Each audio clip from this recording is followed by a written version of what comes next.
Now, let's talk about Joe Flacco and Aaron Rodgers. Did y'all watch the game? I thought Aaron Rodgers could have played better.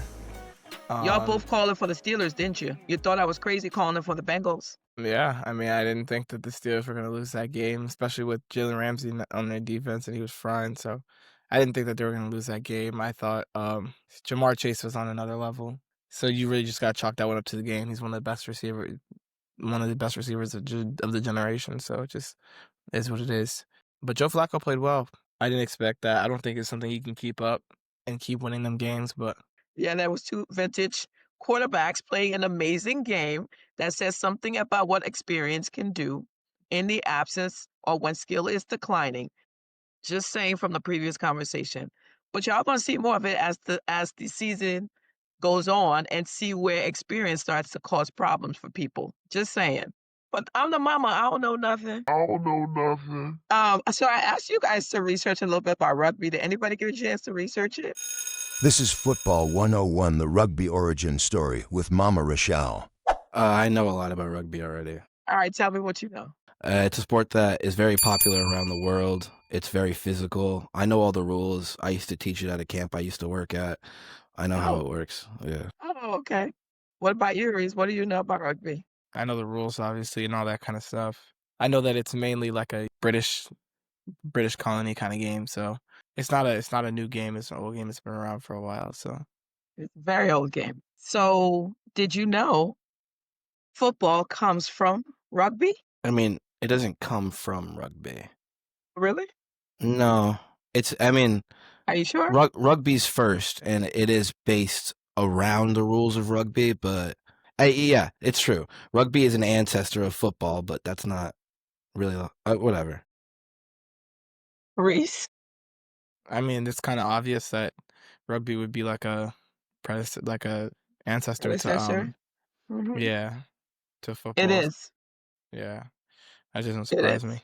So back in the 1870s, Harvard and Yale weren't playing football; they were playing rugby. Ever heard of Walter Camp? The name sounds familiar, but no. So he's the father of American football. So he rewrote the rules. He added the line of scrimmage, he added the downs, and he added the forward pass. So there's a reason that I'm telling you all of this, right? So rugby has this kind of free-flowing sort of chaos to it. You know, people don't usually wear helmets and stuff like that. And it's seen as this rugged sport, right? But actually, it actually did really, American football really did become off of rugby. American football came off of rugby. Walter Camp came up with these innovations, and then we now call it American football as a result of that. So they added the clock management to it and all this other stuff, including wearing pads, helmets, all of that. But more importantly, we're talking about the Tush Push. Devin, if you taught rugby, I mean, you should know the Tush Push actually comes from rugby. I didn't know that. It did. So it actually is still played in rugby. That version is played in rugby today. You know, it's legal there. Now, if we are going to draw the conclusion that it's possible there's some predecessorship of football to rugby, does that revise your thinking at all about the Tush Push in football? What is this, a History Channel? It's what your mama didn't tell you. National Geographic episode. I don't know if you heard, but it's 2025. I don't care what the Brits are doing across the pond. Okay. Well, I actually like the Brits. Shout out to the Brits. No, me too, but our sport's a little different. Okay. I don't think it's got nothing to do with me. So you still are against it, even getting that piece of information? I'm not against it. If they want to ban it, they have the right to ban it. I think that right is valid. I don't care if they do or they don't. Okay. Yeah. Just wanted to throw that fact out there just to inform your thinking that basically the way they play the Tush Push is kind of a lot of what it is done in rugby today and has been for a long time. And they've perfected it a little bit more. That was my point earlier was, you know, my grandma used to say there's nothing new under the sun. We all see something and think, okay, this either has never been done before or there isn't a connection, but there's always a connection. That's my only point, really. So next time we're thinking about the tush push, we might want to be thinking about the actual history of football and rugby. It brings me to another point, which is now there are games being played, as you notice, in the UK, football games. Do you think there's some kind of connection between those two things? No, How come? because there's Put not. your thinking caps on. How come? From a business perspective. Okay, they play football games in Brazil. Is there a correlation there too?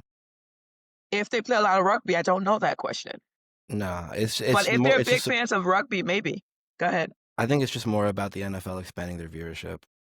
But where would it expand to? It would expand to places that can understand the game a little better.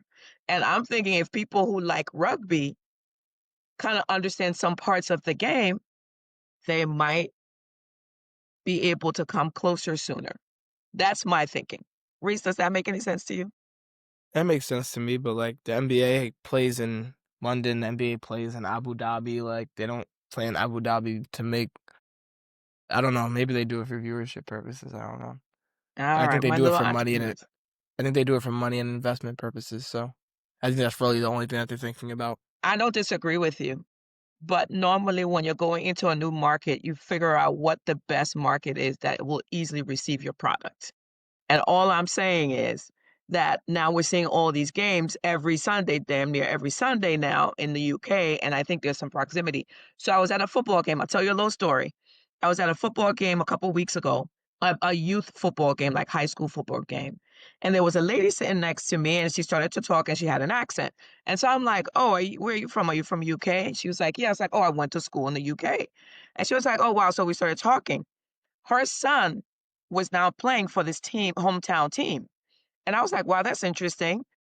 He was a great rugby player coming from the UK and was lighting up the defense because he's used to playing the rugged form, obviously rugby, and defense he really understands really, really well. Big dude, like 14-year-old, I think like 6'3", heavy kid.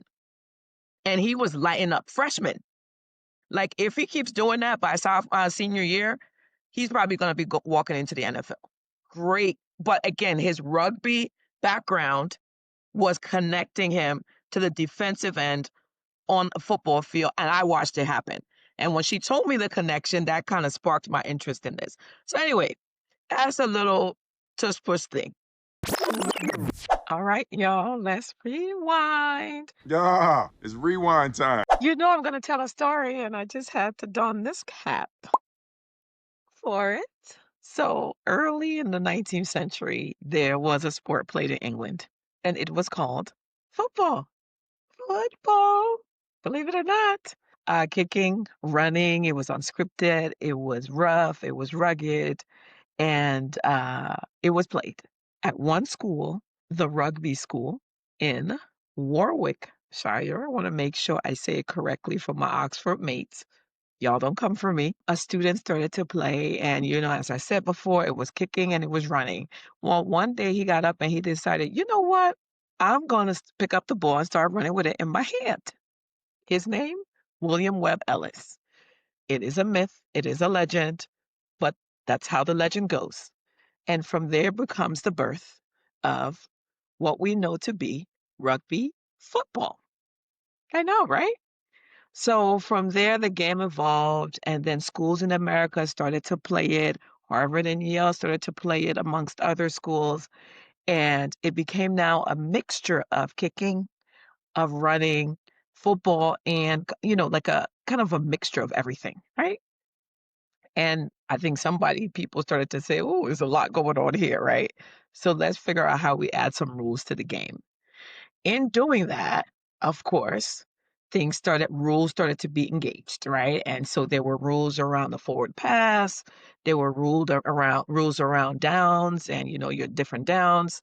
There was a line of scrimmage created, and there becomes one person who is known as the American father of football, Walter Camp, known as the father of American football.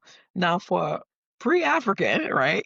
For us, football, what we've called football is what has been called soccer in America, right? So there's all these different naming of football just to begin with. But Walter Camp is your guy. He introduces all these new rules that separate this version from what rugby used to be. So when we say football today, we're talking about this sport that is born from kicking and running and has evolved into what we call today gridiron football in these United States of America. So it's important, right? Because that lineage does matter. Knowledge is always power. Lack of knowledge, well, I don't know what we're going to call it, but knowledge is always power. So now that we know that piece of information, we can safely say that the lineage of American football certainly does come from and is informed by what's considered to be fair and plays that have been developed that have their roots, even the physicality of it, in rugby. If you watch rugby and you see how intense it is, you know what I mean, right? So let's fast forward to right now. We got all this hoopla about the tush push. Is it legal? Should it be done? It's not really interesting, blah, blah, blah, blah, blah. Blah, blah, blah, blah, blah. Well, let's just settle on what it is for those who may not know. It's a short yardage play. The quarterback gets the snap, keeps the snap, kind of propels himself, and the O-line behind him use pretty much physics to propel him to get a short yard, right? And it's straight momentum, use of momentum. I think you've probably heard this in physics class somewhere, that an object in motion continues to be in motion until there is a force of opposite, equal, or bigger force, right? And so, this ain't really drop dead anything major. It's pretty to the point. Comes from the push model in rugby, right? And so this happens. And when you have those short yards you need to get on 4th and 1, is the play to go to for the Eagles. In fact, it was named at some point affectionately, go Birds, the brotherly shove, because the Eagles did master it. And yes, it did help win the championship. And yes, that is a fact. And now everybody's fussing. Well, what is all the fuss about? Let's just break it down. First of all, people who are critics will say, oh, it's not really football. It's not what it's supposed to be. It's closer to the rugby maul, M-A-U-L, maul. We'll give you the definition. The defense doesn't know how to counter it. Officials don't know how to officiate it because somebody could lose the ball in the pile and get it back, and there was no way to know. And so we think it should be banned. Yes, it's true that this play does convert at a very high rate. I think it's like 90% for the Eagles on that 4th and 1. And yes, it can convert for other people too. I bet you didn't know that. I bet you didn't know that. Critics will say, oh, it gives too much advantage to the offense. What? It blurs the line between football and a scrum style type of rugby. And so it's now like changing the identity of the game. And it raises some safety concerns because there's all this forward momentum and it can cause collisions and injuries. What if football does not cause collision and injury? Somebody please tell me. I need that memo. Those who do defend it, like me, will say, listen, first of all, it's legal. Pushing is allowed. Second of all, it's a strategy. It's innovative in nature. And third of all, y'all can learn it too. There's a thought. And I would take it a step further. And I would say it's actually reinvention plus innovation, which is a powerful combination. As a technologist, I know that a lot of what we have as technological advancements, hot items today, under the hood, there's a lot of old school technology wrapped up or predicated and used with some new stuff on top that makes it go bang. So this ain't really new. In most innovative areas, there is the combination of what was, what is, and what will be. I would argue it's not very different with the tush push. Teams have figured out, the Eagles specifically have figured out how to take that old push model, use it today, innovate a little bit more. Obviously, the quarterback and his legs are a big part of that, and the strength of his legs, but also the skill necessary to know where and how to jump, because we've seen some quarterbacks try to do it the wrong way and look like they almost got really hurt. So there is a combination of all those things in there. Now, here's the connection, okay? Like real talk. Let's just put it all together.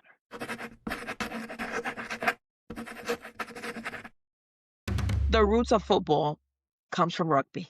Whether we want to admit it or not, it does. There are shared concepts like mass momentum, drives, scrums, all that kind of stuff, pushing as a unit, that comes from, Ooh, dare I say it? rugby. What? So now in the NFL, we're seeing a play that basically just takes old, mixes it with new, and gives you something different that we all thought was like, wow.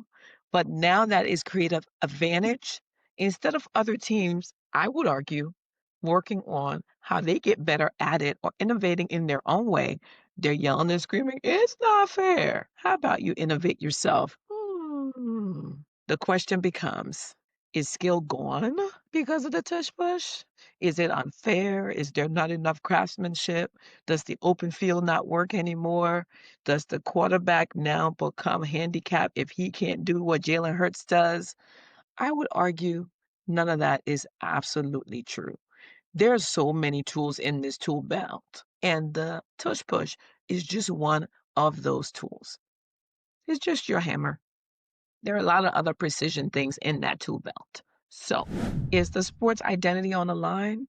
As people are now saying, oh, is it football? Is it rugby? We don't know. Why then are y'all waking up 5 hours earlier to watch football being played? And guess where? The UK. Why are the stadiums filling up in the UK?